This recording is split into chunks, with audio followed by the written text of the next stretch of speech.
the 2016 Spring Break Kickoff Nerdbird Tournament at UTSA.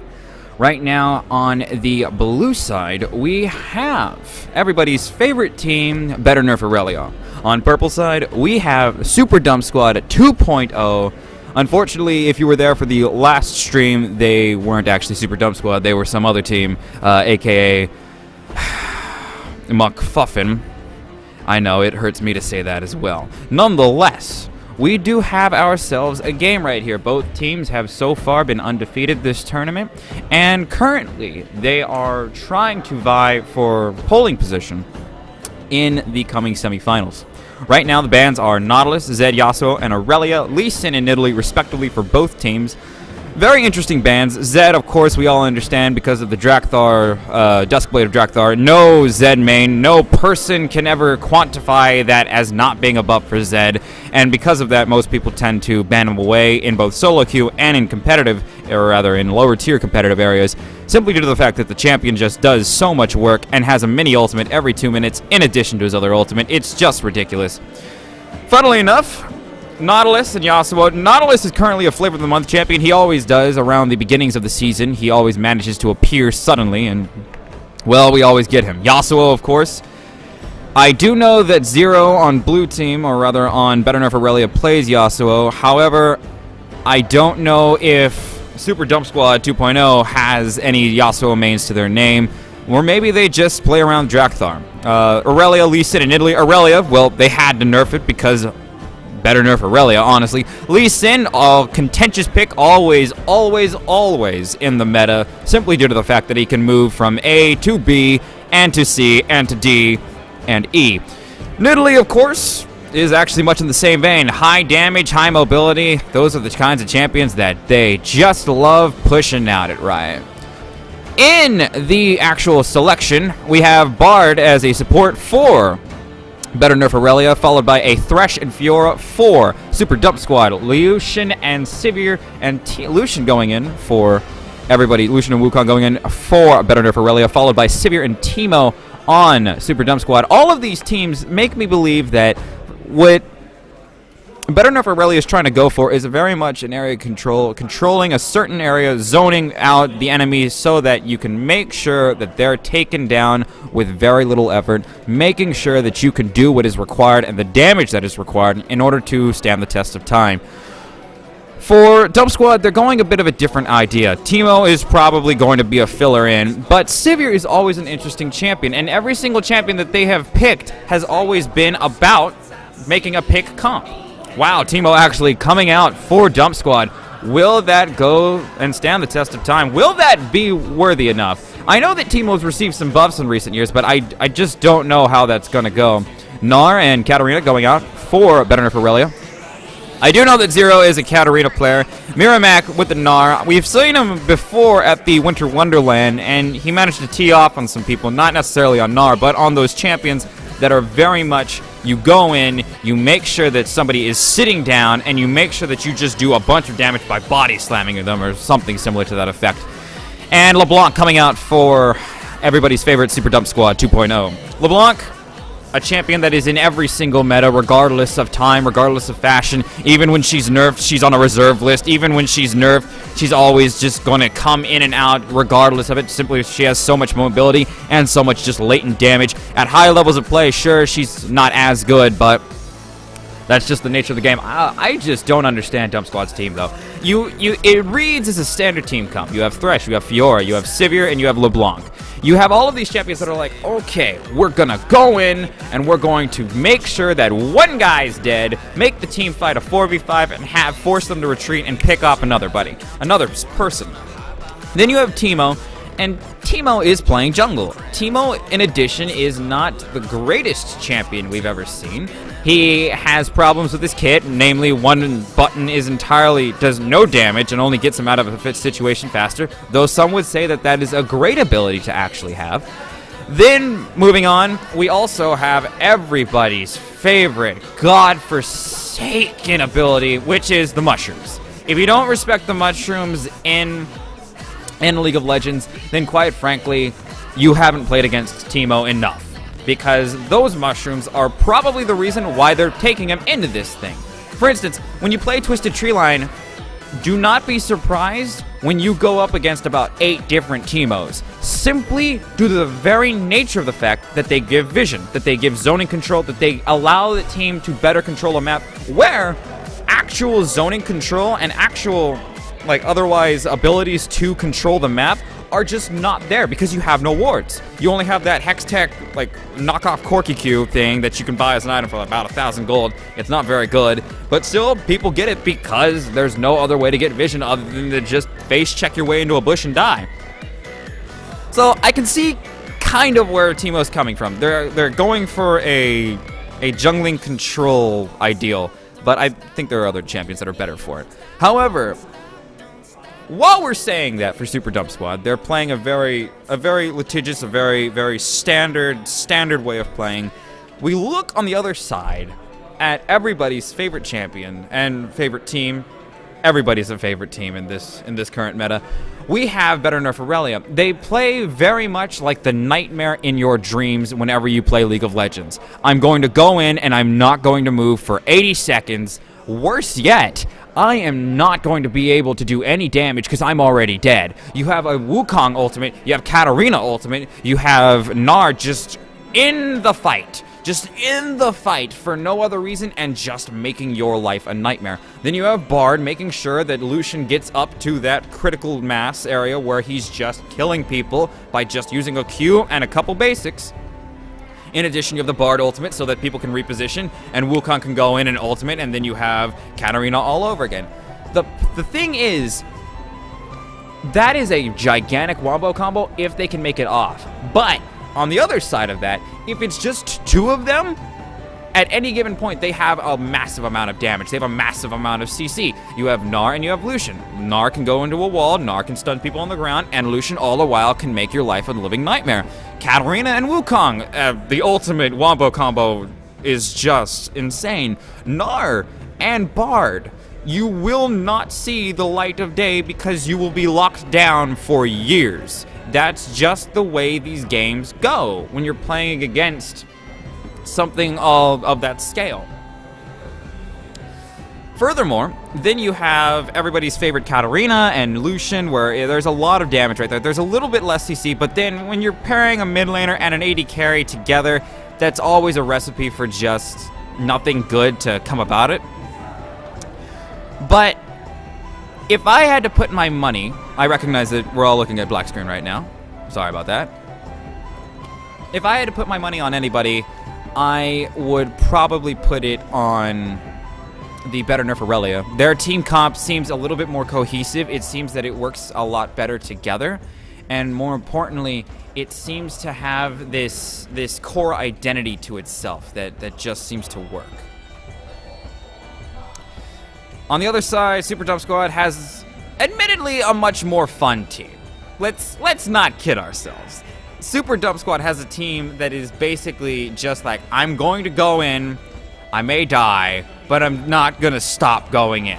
Or they have if you want to be extremely and hardcore, which is why I'm here, which is why we're all here. If you want to look at it from a pro spectacle, Super Dump Squad is playing a patience game.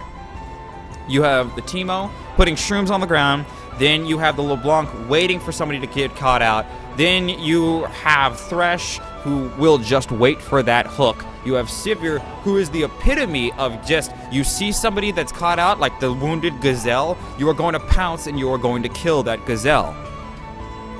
Moreover, when it comes to Fiora is almost good in any single comp, minus like Jhin comps that are getting steadily more and more traction these days, simply because of he's very broken. But Fiora goes into every other comp simply by the nature of the fact that Fiora is really good.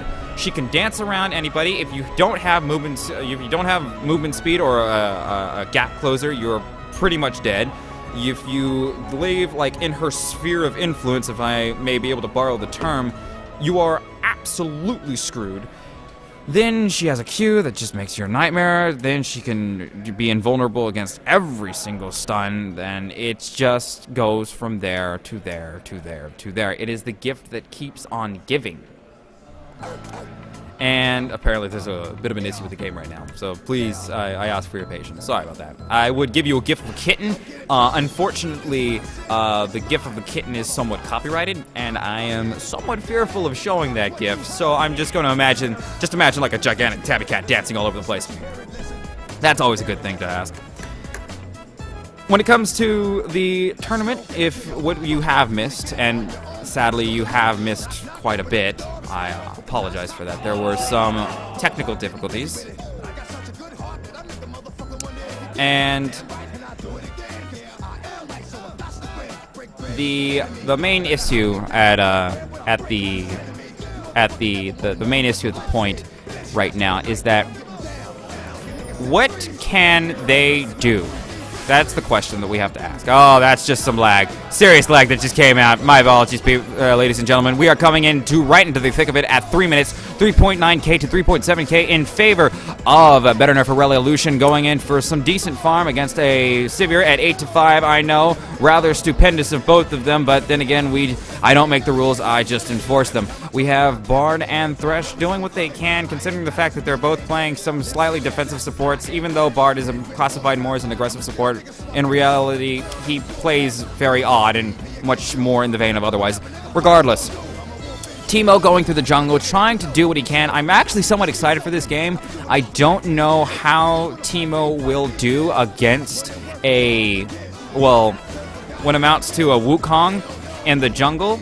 Yeah, it is Wukong in the jungle. It's just...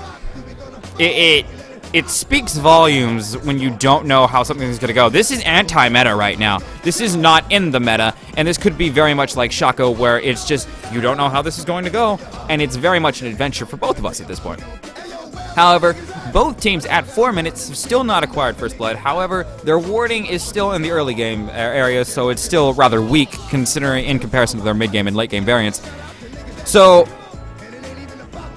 when it comes right down to Fiora going in onto a Gnar, looking to do a little bit of damage, the W will not be good. However, right now, it's Katarina going in heavy onto a LeBlanc. LeBlanc will have to double out, and that will be in favor of Katarina. Katarina doing quite a bit of work. LeBlanc with very low mana right now. Fiora currently pushing the lane up. However, Gnar has Mega Gnar bar right fully up. And will that be able to do anything? The Thresh Hook will not be good against Bard, sadly enough. However, the Flay will be good. Will that be a little bit of tax? No, it'll just be a little bit of a Flay and a basic attack and a lot of damage otherwise. And there will be First Blood in the middle lane with the Wukong support on the LeBlanc, who had very little mana in order to get out of that situation. Very, very good plays by Better Nerf Aurelia. Sivir doing what Sivirs do best, and that's playing a very patient game, not trying to be like super aggressive at the very early game, because your Boomerang just costs so much mana at that point that it's absolutely ridiculous otherwise to play otherwise rather. However, we also have this top lane, Fiora. If Gnar makes a mistake, Fiora will go in, and Fiora will make that little rodent's life a nightmare. But at the same notion, at the same token, if Fiora does not get that push to go in, Gnar will go absolutely ham on her, and it will be a bloodbath to remember. Because remember, Gnar is one of the most contested champions and has been one of the most contested champions since Season Bloody 4. Simply by the nature of the fact that he does so much damage. Simply by the nature of the fact that he's able to do so much CC, and he has no resource bar beyond being Mega. And in the hands of a proper player, in the hands of a player who knows what they're doing, you can count on anybody being able to do their work. However, there is the Q, and there is a massive amount of damage from Katarina. However, LeBlanc is just trying to live through. Will she be able to get out? She does, however, Q onto Katarina as a passing party shot, but will be forced to leave. Zero played that extremely well against, well, Zero in this case. However, LeBlanc going in hard. There's the flash, and there's the ignite. However, will the ignite damage be enough? It doesn't look like it will. Oh, and the last tick manages to take him out. LeBlanc will manage to even the score. However, it is still First Blood in favor of Better Nerf Aurelia and Katarina at that. Katarina had not been able to go back. Actually, she had managed to get the Negatron Cloak in order to combat the LeBlanc's ability to do damage. She's going for an Abyssal Scepter start, which is very good. It's a very good start on a number of AP carries, considering the fact is you need to go against the enemy AP carry, and if you have no resources, you have no need for Morellonomicon at the very early game. Not everybody has the HP regen of a Mundo at minute 2.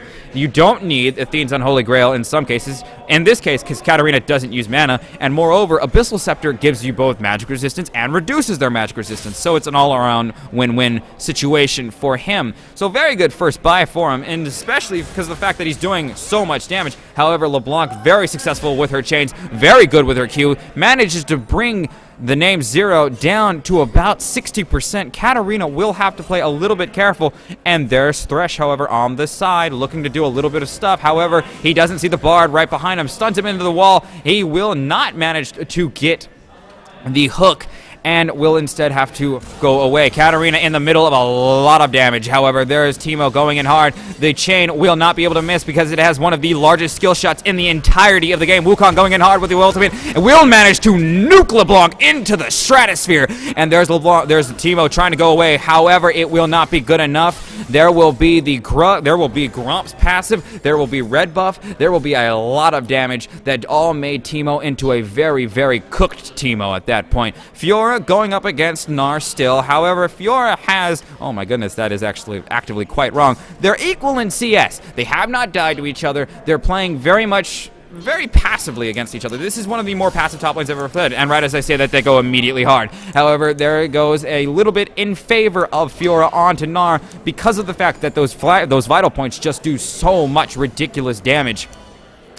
However, the bottom lane, it's 3-1 in favor of Better Nerf Aurelia. Wukong managing to put in a great deal of work in this middle lane, pushing down this LeBlanc so that whenever she gets a little bit ahead, she immediately goes back down in a tremendous manner. And Katarina, 1-1-1 with 36 farm against 37 on LeBlanc. The reason why that isn't quite as high as you would expect it normally is this has been a very contentious mid lane. They haven't been able to do a whole lot. However, there is the double Q ulti from the LeBlanc onto Katarina. Will that manage to go out? However, the ultimate will not go any further. There is the Bard ultimate, will manage to get Thresh. Teemo going in hard, trying to do a little bit of damage. The ultimate from Sivir is popped. They're trying to get this kill, and Teemo manages to secure it with the final basic and the final Q. Very good plays, managing to equalize the score just a little bit to 13.5 to 12.4. Still a K gold in lead for Better Nerf Aurelia. However, they're trying to crawl back. They're trying to put pressure in lanes where they can put pressure. The Bard ultimate just missed by a little bit, and if it had hit, it would have surely given them the ability to get out, but it just doesn't, and because of that, Bard is very dead. However, Lucian did not die. Lucian still has 59 farm too, Sivir 69. He is actually in the middle of nowhere right now, and he is very much going to be a dead Lucian if he continues along that track pattern. There will be the flash from Lucian, however, required because that boomerang blade does quite a bit of damage in addition to the Q from Teemo, making it so that there is just a tremendous amount of burst that's coming out at any given point, and he has to flash at that point, otherwise he'll take the boomerang and the dart. Right now, he just took the dart. The dart's not doing a tremendous amount of damage because it seems that Teemo is maxing his dart, actually, his toxic dart. The E, the one that puts passive damage on each of his abilities. I believe that's mostly done in order for your clear to be a little bit better. However, there will be the play from the Thresh. However, there will be the Q, and it will be immediately spell shielded by Sivir. However, Wukong is coming in. There is the E. Will it be good enough? However, the flash and heal has been popped by Bread Team. However, it was a required flash and heal because otherwise Wukong would have just gone more off the hook because that man is still 2-0. He has Warrior built by 10 minutes, which is something that you see in high elo play, not something you see in low elo play at all. That is a power spike of power spikes. That's as if Rengar had both Ravenous Hydra and a Yumu's Ghostblade and was going up against like a level 3 Soraka with absolutely no health items. You're just like, I can't deal with that because that is sheerly a tremendous problem simply by the nature of Wukong's kit. Wukong has an ultimate that just does tremendous damage, gets more movement speed from it, and knocks people up. That's an ultimate that is super strong that you have to respect and does scales with AD. And because of that, this red team, the Super Dump Squad needs to respect that because otherwise they will die, and they have died in the past because of not. Fiora going in hard onto the my goodness, Gnar, and Gnar takes a tremendous amount of damage but manages to get out in time.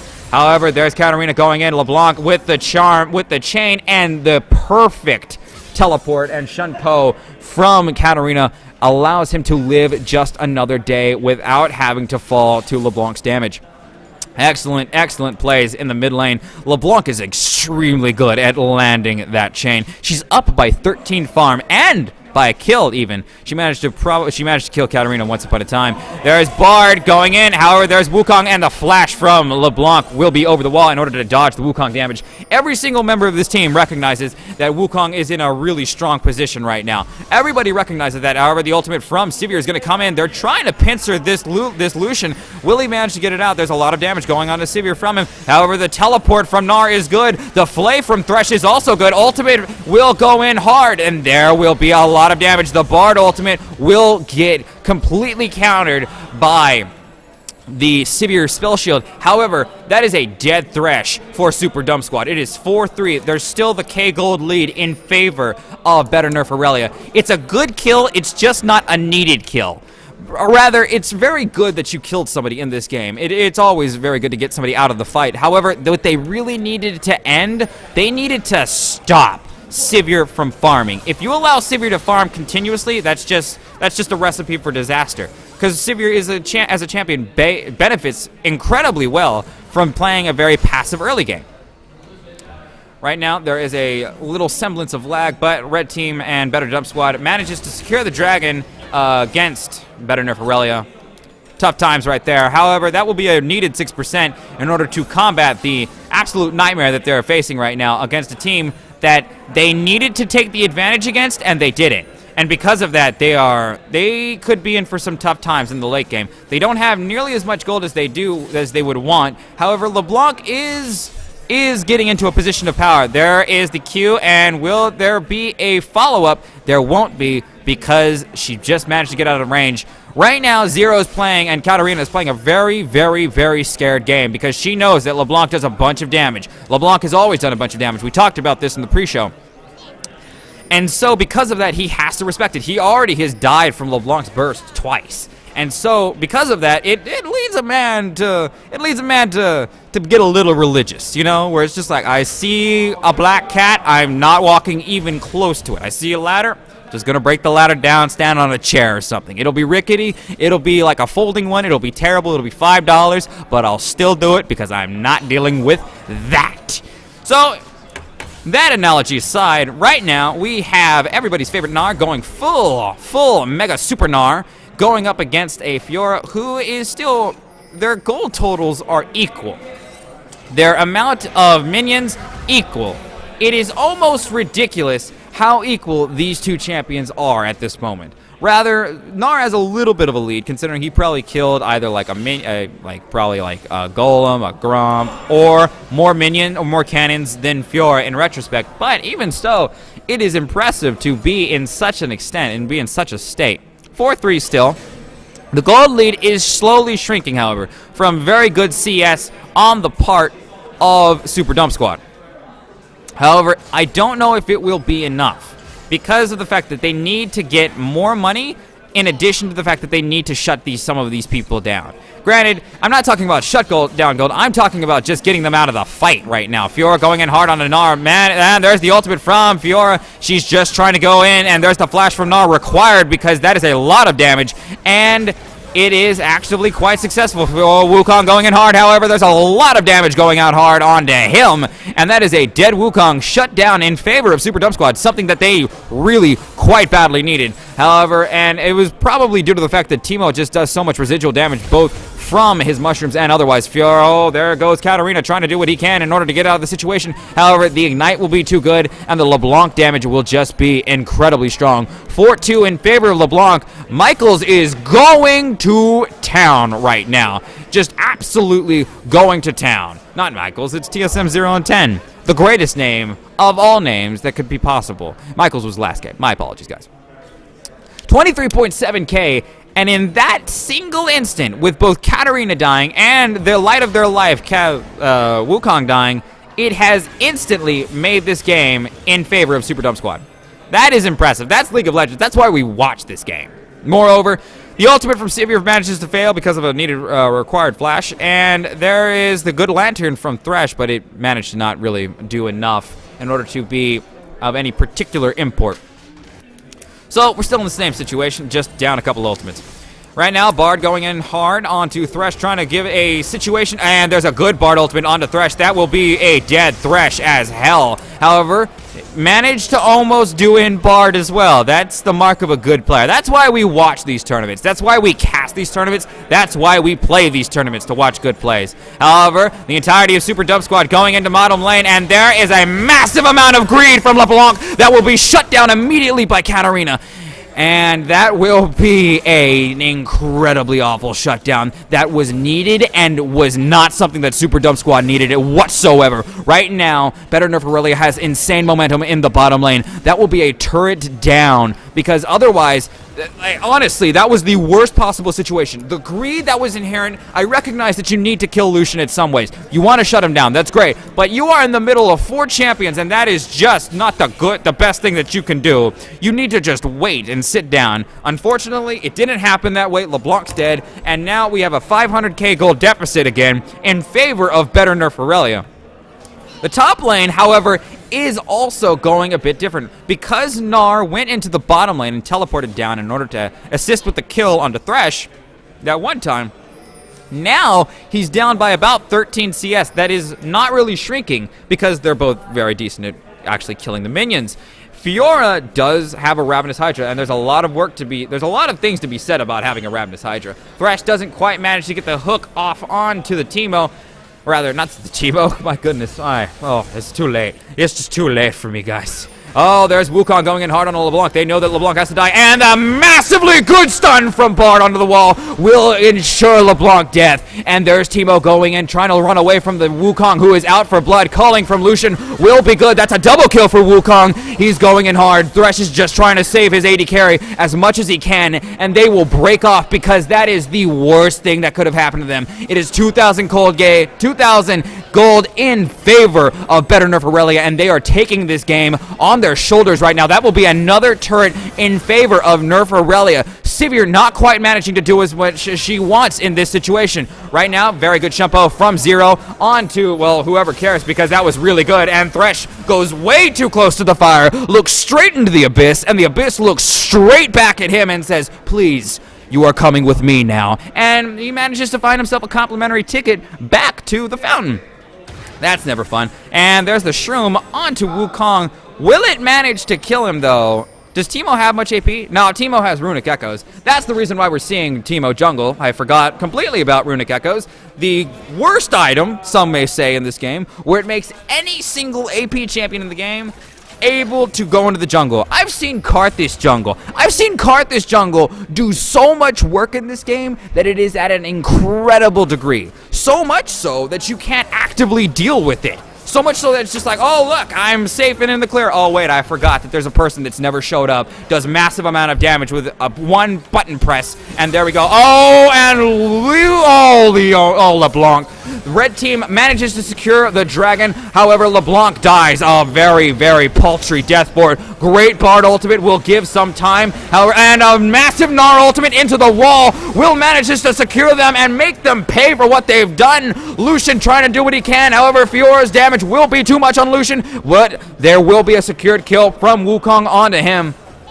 Right now, that was not in favor. I don't believe at all in favor. However, in favor of Super Dump Squad, they did manage to take 2 dragons, however, and that will give them the state of the game in favor of them if they manage to hold on to this game long enough. But I just don't see how they can, given the fact is that they're just under such a gold deficit, and they're giving kills away to people that do not care. I'm not even going to cast that, because that is Thresh going once again into the Abyss, saying, I saw Cthulhu. He's my best friend. I want to not die to Cthulhu because he's my best friend. It's just fantasy at this point. Great W flash out from Wukong will not be good enough, because Teemo is in that skin. He is Ghost. He is Captain Price, and he is double tapping and knifing that watermelon at the same time, because quite honestly, Wukong needs to die. He doesn't care if it's a clone. He doesn't care if it's otherwise. It just needs to die at that point.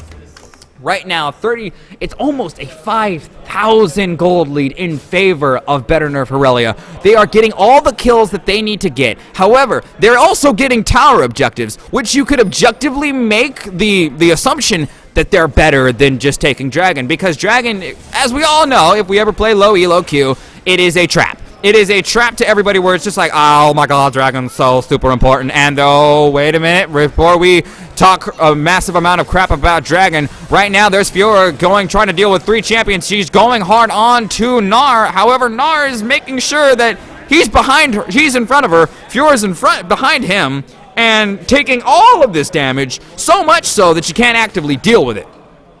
But that'll be a Fiora's death. 1, 2, and 1 for Fiora. Still managing to CS very well. LeBlanc, oh, that's a LeBlanc taking a lot of damage. However, those Bard stuns have been on point. And there's a great Bard ultimate. It will be onto Sivir and the clone. There will be Thresh trying to give it a little bit of healing support. However, it will be good enough. There's a lot of damage. A great hook on Lucian will manage to end him. However, Teemo will fall in the process because of stuns, because of Qs, because of all of this damage, because of League of Legends, and because it was just so effective. Bard currently playing a very, very good game, honestly, but also playing it a little bit slow. However, LeBlanc on the side looking to try to get a pick off. She has very, very little health. She knows that if she goes in at this point, it will just be a repeat episode of what happened the past 3 times that she's gone in. She went from 4-2 about 5 minutes ago to 4-5 at 23 minutes. And that's mostly due to the fact that LeBlancs all have this similar issue where it's just like, I have damage, I believe I can go in. And it's always a really, really tough judgment call whenever you're playing LeBlanc. Whenever you're playing any of those assassins. I have the damage, but can I rely on my team to distract them? Or I have the damage, do I have a good enough reaction time to deal with this situation? Can I kill them and then immediately get back? It's the same thing when you're playing Talon, Zed, Akali, or even Rengar in some cases, though Rengar is a nightmare. We don't talk about Rengar here. However, LeBlanc still in her bush. It looked like bait for a little bit, but it's not actively. And Teemo in the jungle, still trying to make sure that the top lane jungle is not so much warded out, but shroomed out. And he's doing it very well against these junction points. And please, credit where it's due, guys. I recognize that Super Dub Squad's 4,000 gold behind, almost 5,000, once more. But they are playing Teemo jungle, which is by no means legit meta. In all honesty. I said before that Runic Echoes make stuff meta. It really doesn't. It just makes it for those that are enthused that the situation goes their way. The tower will go home because there was barely any actual health on the turret. However, this will be a siege in the mid lane for this inhibitor. Will they manage to get it out? Wukong does have a considerable amount of damage. He's building the Hex Drink in order to counter LeBlanc, who's doing all of the damage. There will be a Katarina ultimate for days, and that will be Bard. LeBlanc has to move to the side. Will Katarina manage to get it? And there will be Deathfire Grasp. Oh my goodness. Oh my, not even Deathfire Grasp, it's Hextech Revolver. Who remembers the days of the Katarinas that would just go 6 Hextech Revolvers and would profit immensely from it? Can't do that anymore because, well, this game is not nearly as bad as that was, but that was some crap sometimes. Nonetheless, LeBlanc once more dying because she's out of place. However, that's kind of a situation. She was trying to go in on this team. She's trying to kill Lucian. Lucian's 3, 2, and 4 and doing a considerable amount of damage. There will be the Wukong ultimate onto Thresh. Thresh will have to flash out immediately. The ultimate from Gnar will be good onto 2 people. There will be Teemo. There will be Thresh. However, Teemo manages to live through all of that because he manages to get away with quick fast. However, Fiora will fall because of the basic attacks, and there will be LeBlanc trying to do what she can on Lucian. Manages to get that kill on Lucian that time because of a very well-timed charm with a very well-timed chain and a very, very good Q. She can pop that passive like no other I have seen. There will be, however, 2 down in favor of Super Dumb Squad and 4 otherwise. However, they're trying to play the baiting game against this LeBlanc. However, I don't think that's a very wise idea considering the fact is Wukong is currently trapped on the Bard's magical journey. He's not taking that magical journey today. He did not quite bite that album for once in his miserable life, or all of our miserable lives. LeBlanc going in. There's 3 juicy targets right there. Rather, 1 juicy target, and she really, really wants it. Will she manage to get it? This is greed of a highest magnitude possible. She's actively Wing out now because she sees... Oh! What is that? What is that? That must have been a misclick. LeBlanc makes the worst decision of her life and gets punished for it by Wukong. Oh, my goodness. Oh my damn, did they go ham? I know, it's copyright, I'm bad, I'm sorry, I'm so sorry. Nonetheless, 46.1K in favor of Better Nerf Aurelia against 38.6 on Super Dump Squad. They are having a tremendous amount of trouble in team fights and in getting cut out across the board, be it Teemo, be it LeBlanc, be it Thresh. Right now, Katarina a little bit out of position, trying to get out of the situation. There will be a lot of damage from Katarina. That's what we get for not respecting that damage. There will be the Q out. That's a Katarina that did not skip leg day, if we're at all honest with ourselves. She's 7-3, going back from a 1-3 loss in the very early game. She's gotten 6 kills in a row, simply by the nature of the fact that she's Katarina. And if you give her 2 kills, oh my goodness, does that champion just take off. Right now, however, Thresh trying to do his best, trying to defend a turret that he has no hope of actually saving. LeBlanc from behind, however, manages to miss for the first time in her life that chain, which is impressive. However, a lot of damage from the Q onto Wukong will reduce Sevire's armor to such a point that it is effectively rice paper. The charm from LeBlanc. LeBlanc is right now not in it to win it. She's in it to kill it. And there will be a lot of damage from Katarina because Katarina's done the same combo 4 times in a row. And you know what? She's going to keep on doing the same combo 4 times in a row because, damn it, it's worked. And you know what? Why break something that's still working, you know? Right now, however, this inhibitor, if they ever manage to take it down, will be taken down. Right now, Fiora and Teemo contributing quite a bit, in all honesty. However, Fiora has a distinct problem in that we spoke about this in the pre-show, that she has to deal with a stun from Bard. She has to deal with a stun from Gnar, and she has to deal with a knock-up from Wukong. All of this amounts to her doing very, very, very, very little. And moreover, most of these skills affect more than one target. All of these skills are, in fact, AoE. In the favor of Bard, it's only 2 targets. In the favor of everybody else, it's every single thing in the wide mile radius of, like, Manhattan or something like that. Moreover, you have LeBlanc who cannot get to her target effectively, or worse yet, can get to her target but cannot burst them because she doesn't have the items because she's been so put behind by Better Nerf Aurelia. Look at all this damage. Look at all this gold that's in favor of them. They're at a 10,000 gold deficit. They're not even touching Baron. Why? Because they don't have to. LeBlanc, however, waiting for Lucian to make a misstep. Lucian manages to put up his E, and that could very well seal the deal on his death. Culling will go out, and there will be a Gnar teleporting in order to stop him. However, and that will be a LeBlanc going away, managing to meet up with a Teemo. They're looking to do what they can, and what they can is not a lot, sadly enough. Gnar going down the middle, going down the river, and looking to see what he can do. Looking to put some pressure, looking to zone. However, we have a Sivir and a Fiora contesting right now this Bard. Not quite able to help the LeBlanc. However, LeBlanc goes in hard, manages to do what she can, and what she can is not do enough skills at any given point. Gnar is still 2-0. Like, let's take that into account. The guy that goes in all the time, the guy that takes all the damage in the world, is not dead yet.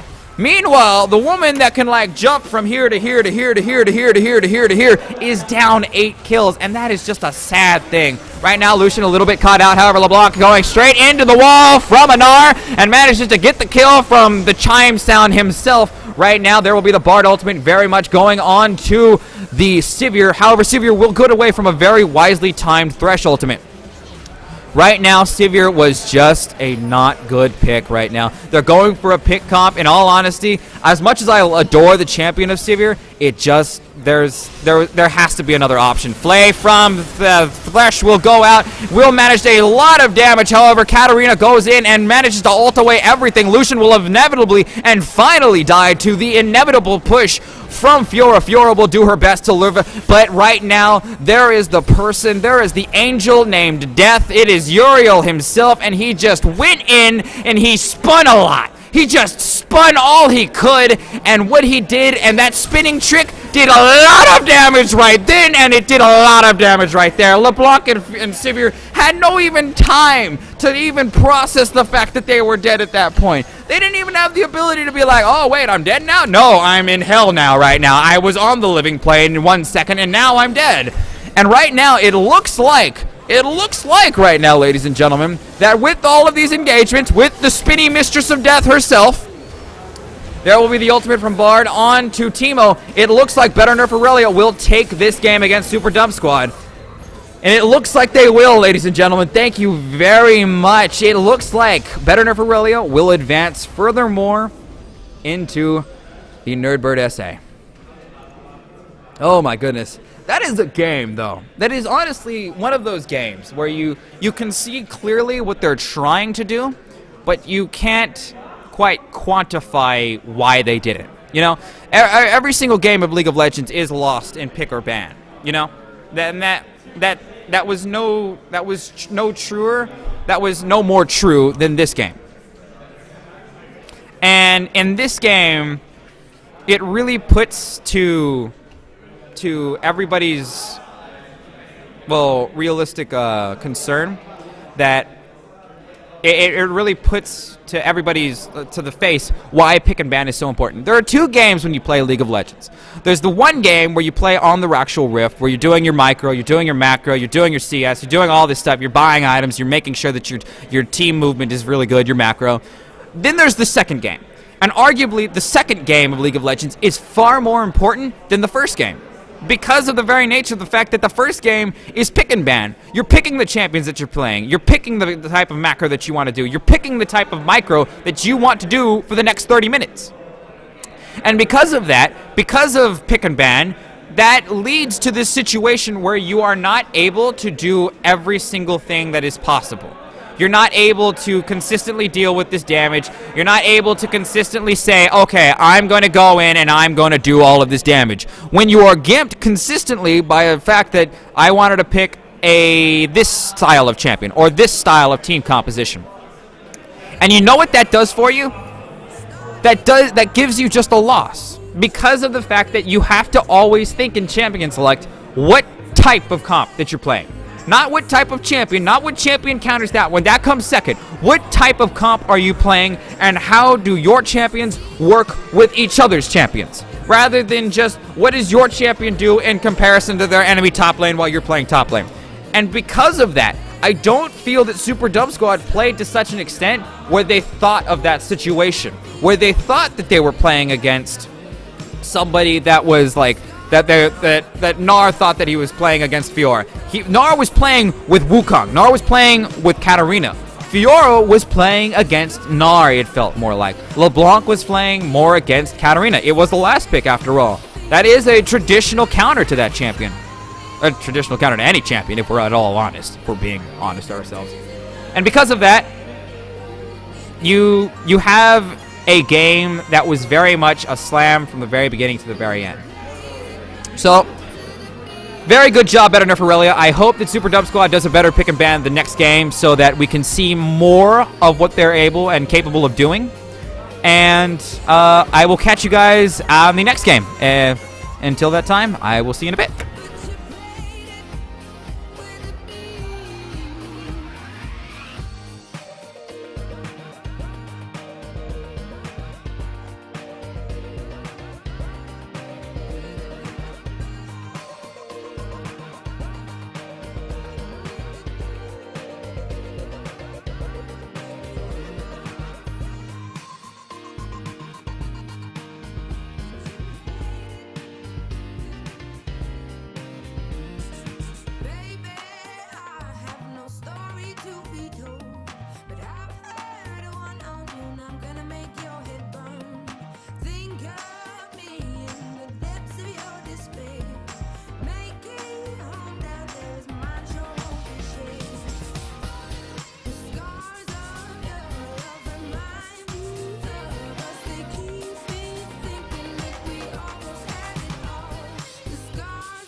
Ladies and gentlemen, allow me to welcome you back to for the second game that we will be casting today for the Spring Break Kickoff Nerd Bird Tournament of March 12th, 2016 at UTSA.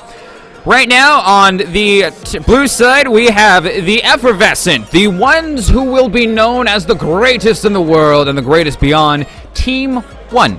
On purple side, we have our fan favorites, or the people that actually just won last game, rather. We have everybody's favorite, Better Nerf Aurelio. Everybody gets to be a favorite in this game. Nobody gets to be unfavorite. They just get to be bad. Still favorite, though. It's like a good pillow, you know? Nonetheless, bands coming out, Katarina, Trundle, Aurelia, Nautilus, and Wukong. Right now, I can tell you right now that the Brink, or whoever the hell is banning right now, recognizes very, very, very much that the last person that we got to see, that the last game, that the person who was playing Wukong, their jungler, was an absolute nightmare when playing Wukong to deal with in general. So they're banning that crap immediately. Aurelia, still getting banned, and I'm pretty sure it's almost misdirection at this point. They named their champion, their team, Better Nerf Aurelia, and people are like, oh my god, their top laner or their jungler must be a really good Aurelia. We need to just get rid of it right now.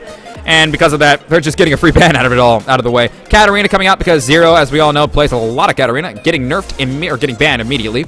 Trundle, Nautilus, and Malphite, all top lane champions that do an incredible amount of work against melees. Or in the case of Nautilus, against everybody, because CC is the greatest form of CC, only beaten by death, of course.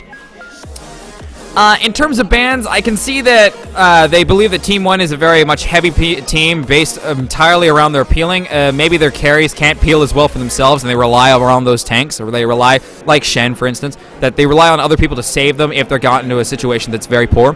In terms of picks right now, we have Ezreal coming out as a first pick. Very, very, very different. Oh, Tom Kench coming out as a second. But Ezreal coming out as a first is bold, on all honesty, because before we talked about macro, we talked about micro, we also talked about everybody's favorite pick ban and champ select. The thing behind pick ban and champ select is that you're supposed to play with your team, but it also, if you play your hand too early, if you pick the champion that is going to carry you to victory and beyond, you have to be very wary, because that champion could very easily be countered, and they could put their counter in a position where the rest of your team benefits. Like, I don't know, play Callisto with this team and you have a Jax that's effectively a cruise missile into nightmares. Right now, though, Bard and Jax coming out for the Better Nerf Aurelia. It's a bit odd, honestly. Bard, we saw in the last game, does a lot of work. Jax is the weirdest thing, though.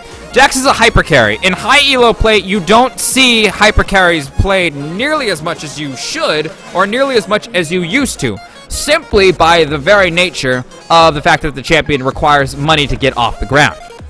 But nonetheless, to playing him, he's a very strong champion, massive amount of brawling ability, and a lot of damage if he builds both Ginsu's champion. We haven't seen actually many of those today.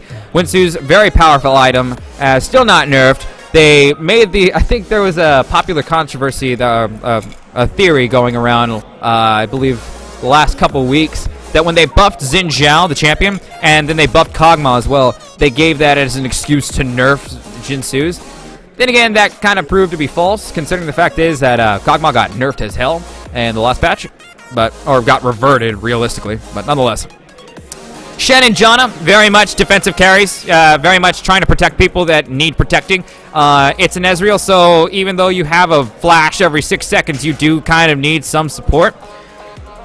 And with that being said, I do see quite a bit of ability here.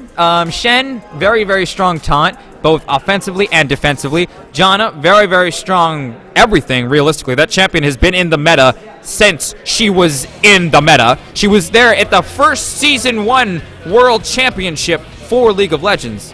And, well, honestly, what do you do against such power, you know? What do you do against such ability?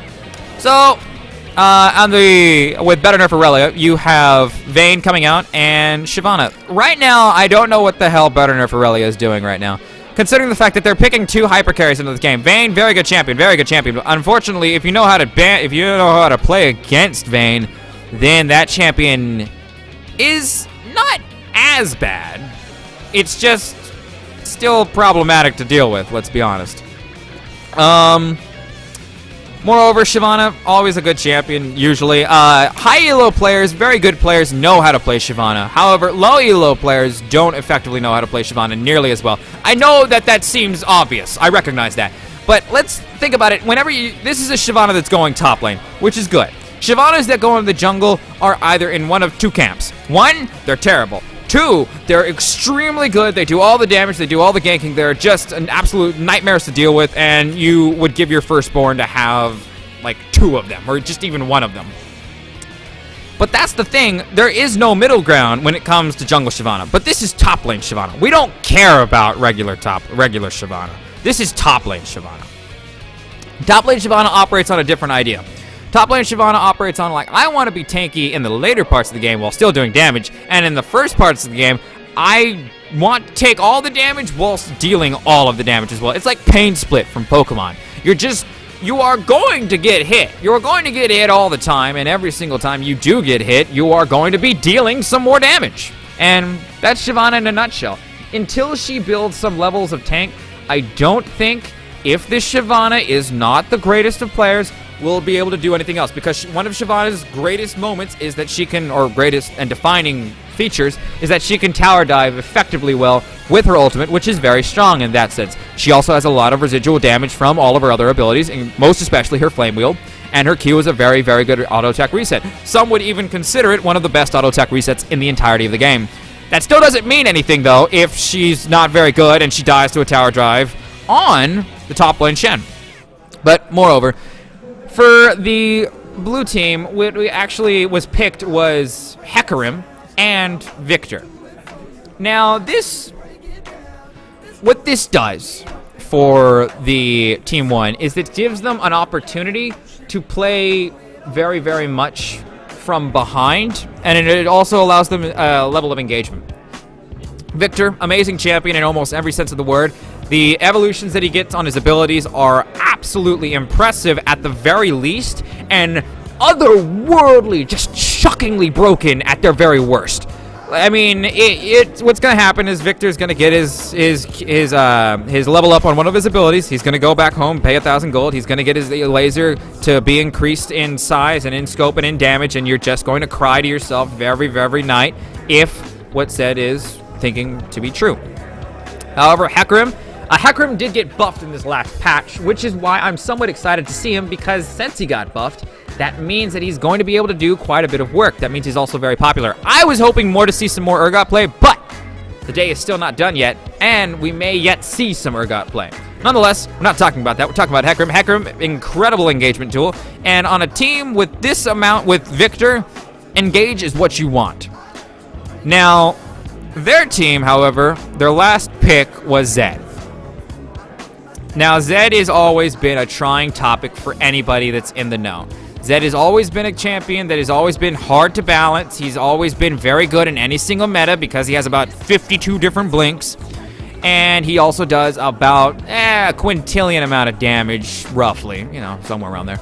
And because of that, Zed has always been strong. Drakthar came out, and they had to nerf his ultimate because Drakthar came out, because it would just be like, I don't know, it's like scorpion pepper juice and then adding a little bit of jalapeno pepper juice, you know? It's still gonna kill you, but it's just gonna kill you some more, you know? You're just gonna be in a little bit more pain. Good job, guys.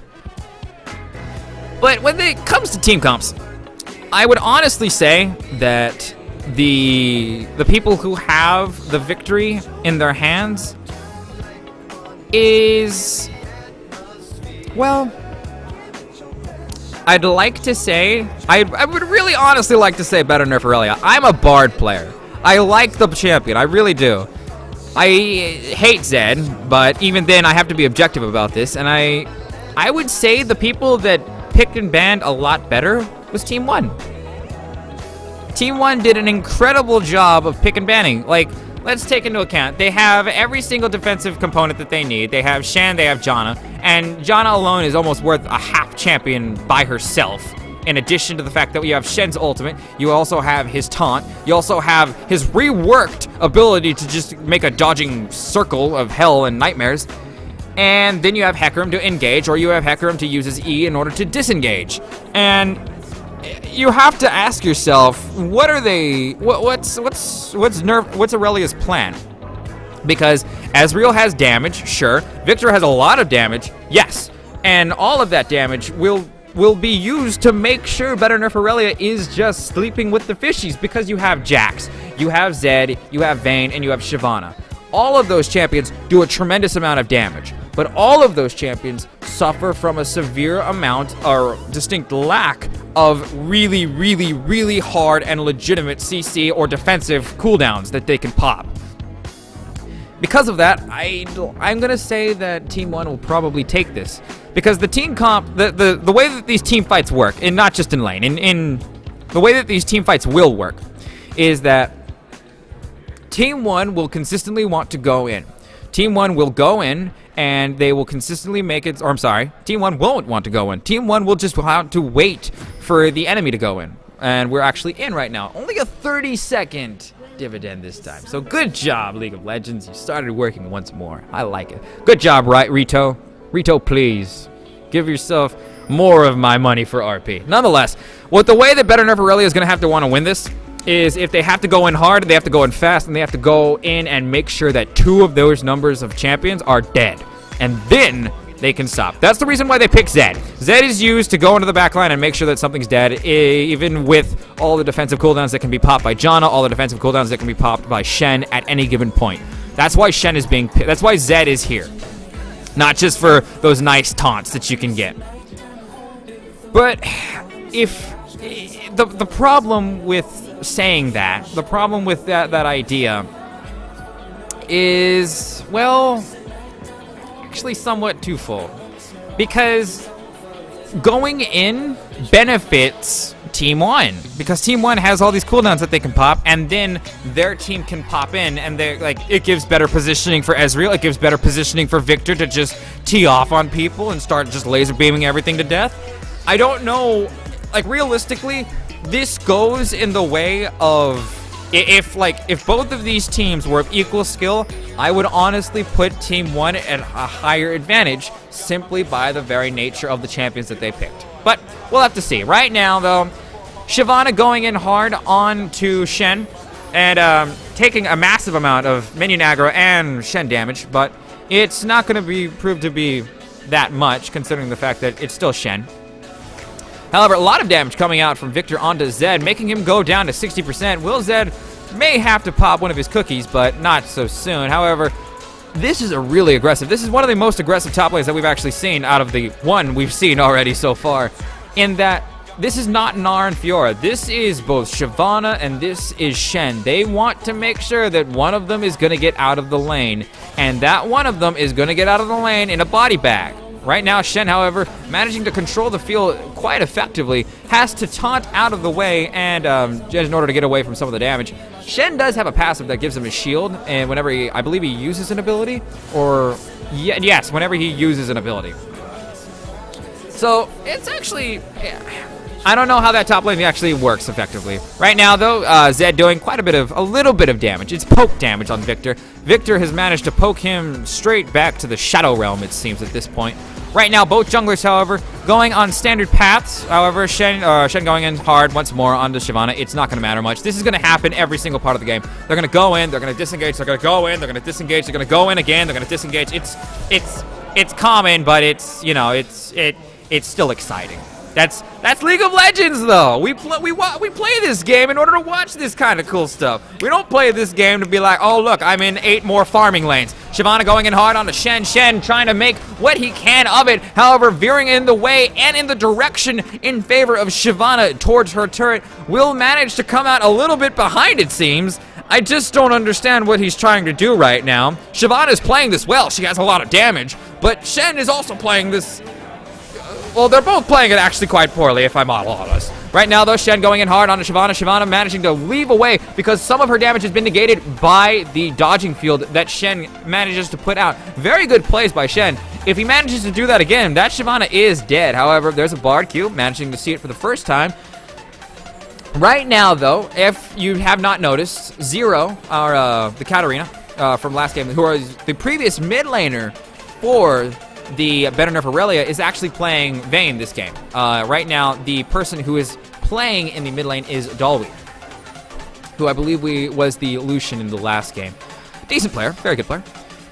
Nonetheless, still 0-0, 6.1, 6.2, however, in favor of Nerf Aurelia. And there goes Hecarim immediately onto Zed. Zed will manage to get the first blood, however, from an Ignite and onto the Victor. Will manage to get away, however, because Hecarim's range is not as OP as it was. This is not Earth. You cannot helicopter that much. Very, very good effectiveness.